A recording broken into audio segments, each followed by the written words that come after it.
Some of this was just pouring out of my own heart, just trying to figure out like, what does ministry look like right now? And I ran across this article talking about the mental health of pastors right now and how over 55% of them that are surveyed says that their stress level dramatically increased once COVID began.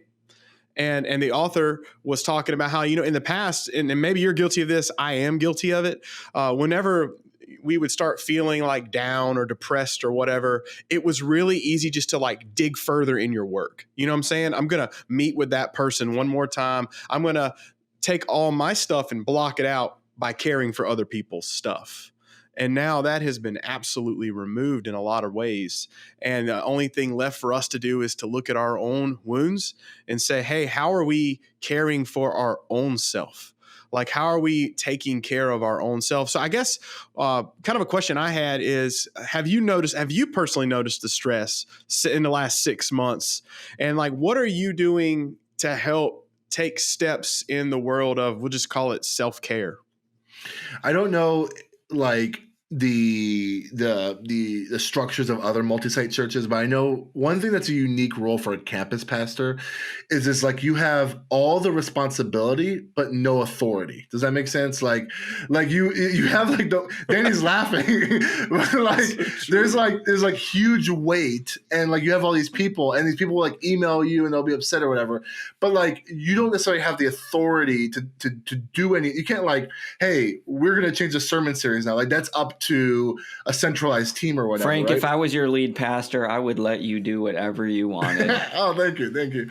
But like, I will say, like, being in this new role, it's kind of interesting because I can kind of detach, because I know I don't necessarily have to make some of those decisions. Like the decisions I get to make are like, what goes in the announcements on the chat feed on Facebook for my live services. Like that's a very low risk situation. Well, actually, it sounds like Dave's giving you more freedom than I would have given you. So yeah, that's my role right now.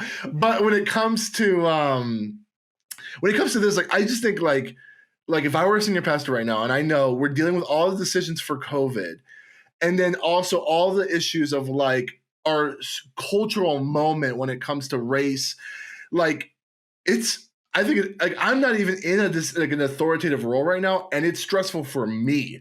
Like I get to like just observe, and I'm just like kind of taking mental notes. Like if I'm ever sitting in this seat 10 years from now, where I'm the lead guy and I have to be in a situation, like I'm just observing what other people are doing, and I know as I'm just thinking about it, like I'm making wrong decisions in my mind and I'm stressed about it. And so like, I would love to hear from like Andrew and Jeff, who are like the leads right now. I know Jeff, we were talking like in your sermon series, you're getting pushback, but when it comes to your decisions of opening and closing, you're getting pushback. It's like, it's a 0-win game here, but how are you guys handling the stress and all that?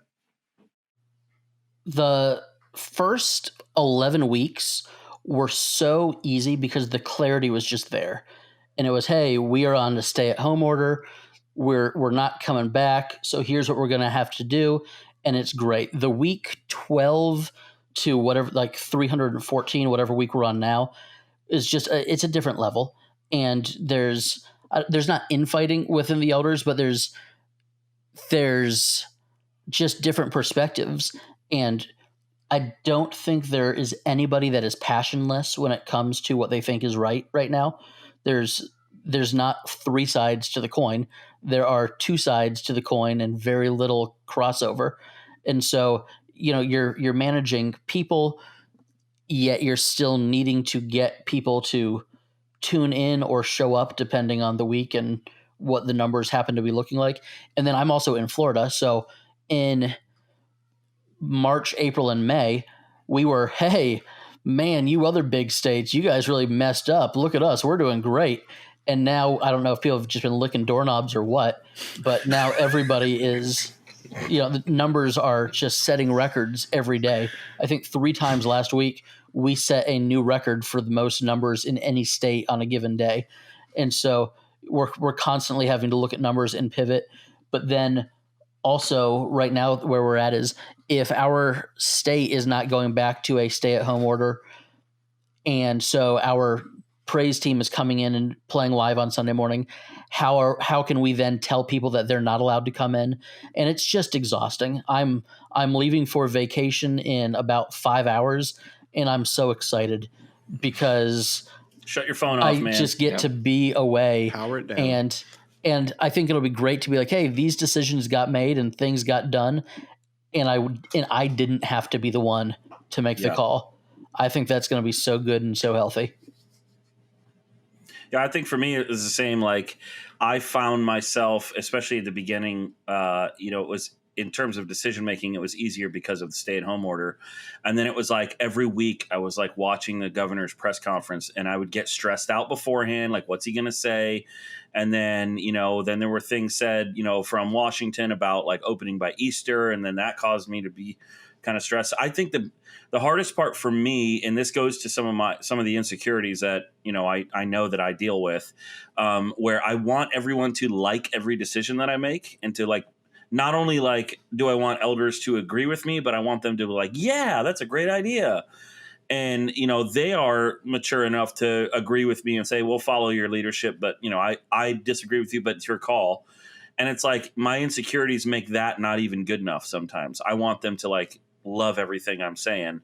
And, that's kind of an arrogant position to be in for me, because it means I basically assume that my take on everything is the right take. And it's not necessarily the right take, and at the same time, in a small church, there is a sense in which the buck stops with me. Like my folks are great and they're going to listen to what I decide. Which just means that I really have to, it just takes a lot of effort to make that particular decision. And then the mask thing is part of it. We've got, a lot of opinions about masks or no masks and inside or outside. So right now our thing for basically for the sake of unity in our church, we're meeting outside. This last Sunday was the hottest it's been. It was like 88, but we were under shade and it was a breeze. And it wasn't too bad. And, I grew up in Florida where 88's like, oh, it's cool today. And I'm laughing. So, yeah. But 88 in the shade with a breeze is not bad. And it's a 30-minute service. I mean, I would like to be inside in the air conditioning too. But when I look at the numbers and the inside versus outside, and for the sake of, not creating division over a mask, I mean, I just will not let a virus be the thing that divides my church. I just can't. The thing that just cracks me up is, I don't think people realize, like, the easiest thing to do would be for us to go back to doing things normally how we were doing before. So like it would be so much easier. So when as the pastor, I suggest, hey, maybe we should not do this normal thing that we're used to doing. What I'm saying in a small church where I'm the tech person and preacher. Yeah, hey, let me add 15 hours a week. Let me make my week way harder and let me spend no time with my family on Saturday night. And it's, you just don't trust God enough. It's like, well, and my wife and I were talking last night, and I'm a verbal processor, and we've recently learned that about me. So now she knows in conversations like, oh, he's just processing out loud, not necessarily making a declaration or whatever. So, but we were just talking and I was processing, and I realized, like, there are folks who feel strongly both ways about we should be in person or not, and inside or outside, and how come you're not accommodating? And I had to come to the realization, like, actually, I have put a number of hours into figuring out how to make a live stream work. That wasn't, we're live streaming from outside. I had to make a long Ethernet cable and figure out cameras and all this stuff that I'm not normally going to do. So that is, in this moment, that is a pastoral effort to try to accommodate folks who either can't be outside because it's too hot or don't want to be inside because it's dangerous. So then the accommodation is you can watch online. And it's almost like in my mind, I almost don't count those hours in my head, but those count. That's me working towards trying to help my church be unified. And I would say the way I see mental health issues in my own life right now, and I've never had any diagnosis of any specific mental health issue, but I notice that I am more edgy and grumpy. And I am more easily my go-to emotional response to things when I'm stressed out is to kind of like assume the worst motivation in other people. So I get a text message and I immediately assume they're trying to do something, and they were just joking with me. And when I'm not stressed out, I have a very fun sense of humor, I think. I mean, I laugh a lot, and I'm, kind of sarcastic, dry humor. But then when it's like I get grumpy and that goes away, I'm like suspicious of everybody. Yeah, I think that kind of and brings us. I mean, honestly, I think to me that brings us kind of to the heart of where I felt even bringing this up. We're in a place where I used to know if you did this thing, you'd get this result. And now we're doing so much. It's like you're trying to fill up a bucket that's got a hole in it. And for some Yeah. people, the hole's big, for some is small. But I know right now pastors are listening, and there are probably quite a bit that are burnout. Yeah. Just to be honest, or are on the way to burnout. And I just want you to know, like, there's empathy in this chat because I feel you on that. And if you right now you're asking yourself, man, should I even be in ministry now? That's a sign that you're burning out. Or if you're becoming very cynical, oh, well, she'll go to the mall, but she won't come to church. Like, that's a sign that you're burnt out. And I think kind of what Jeff was saying, like, being aware of your emotions is so important. Like, me personally, I've been like keying into or trying to key into when I get emotional. And even last night I was at the dinner table and my wife was like, wow, your response to that question really didn't match like what I was expecting. You're a little on edge. And I just want anyone to hear right now, like, going to counseling right now is not a weak thing to do. It's not weakness. I will tell you this, that counselors at least across here, they're backed up. It's 3 weeks to even get into one. So you're not alone in that. And then especially if it's not even like ministry based, the cynicism has moved even into like personal worth. Like, how am I doing? Man, I want to encourage you, like, please reach out, even if you have to message us.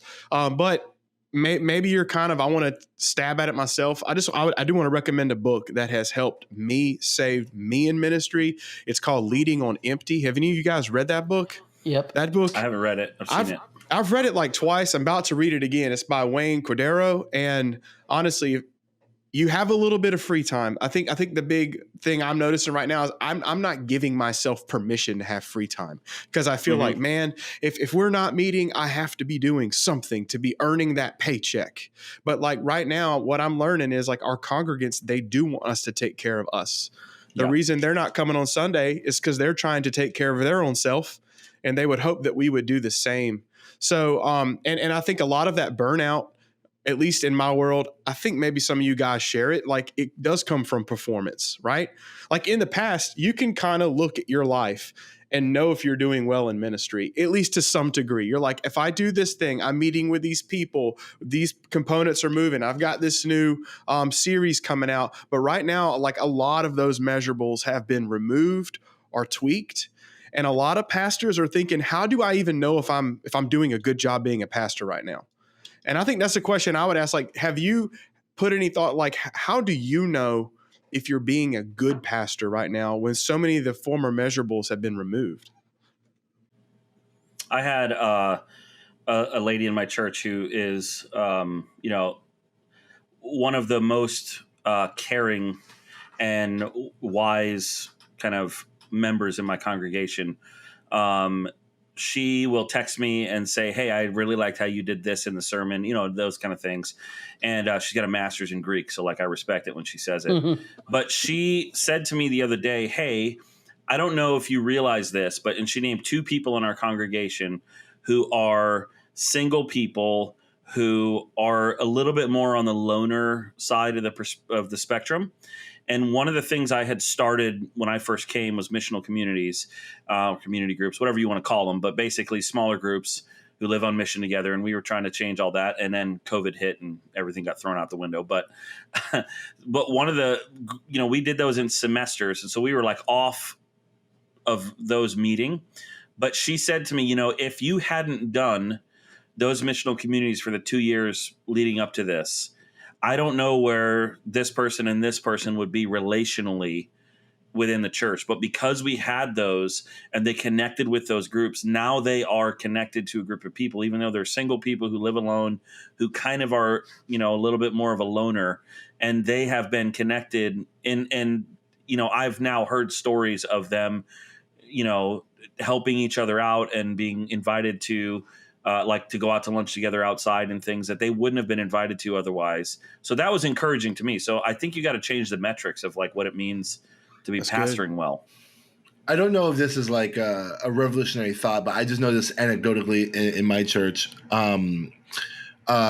It seems like our generation of pastors, like we really focus on our speaking abilities and like I'm not saying this in a negative way. We all agree words have meaning, but like the production of the service, right? Like that stuff matters.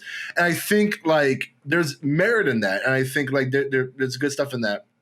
But one thing that COVID hits, we as like campus pastors, we got together and we're like, how can we care for the people in our campuses? And like, I remember there was like this big plan of like, how can we like make sure there's one touch with every single person in our campuses. Like it's 2,000 people. Like how are we gonna talk to 2,000 people? Like that, it just seems crazy. And like my campus just launched, and so I was like, you know, this is what I'm gonna do. It's gonna take me like 3 weeks, but I'm going to write a handwritten letter to all 100 and like 100 families that are on my team or whatever.